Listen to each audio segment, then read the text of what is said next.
रानगव्याच्या हल्ल्यात शेतकऱ्याची प्रकृती चिंताजनक, परिसरात दहशतीचे सावट.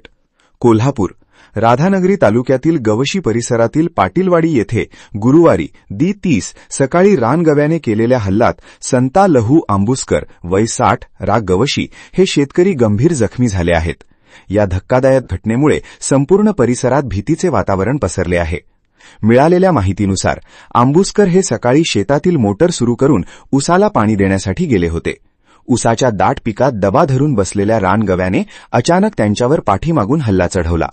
या हल्ल्यात आंबुसकर यांच्या डोके, छाती व पायाला गंभीर दुखापत झाली.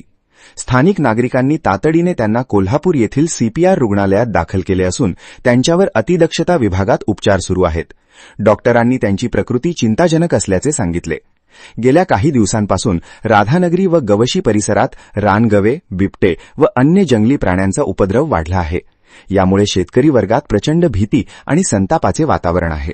वनविभागाने तात्काळ या रानगव्याचा बंदोबस्त करावा, परिसरात गस्त वाढवावी आणि जखमी शेतकऱ्याला शासकीय मदत द्यावी, अशी मागणी पाटीलवाडी व गवशीतील ग्रामस्थांनी केली आहे. अन्यथा तीव्र आंदोलन छेडण्याचा इशाराही त्यांनी दिला आहे.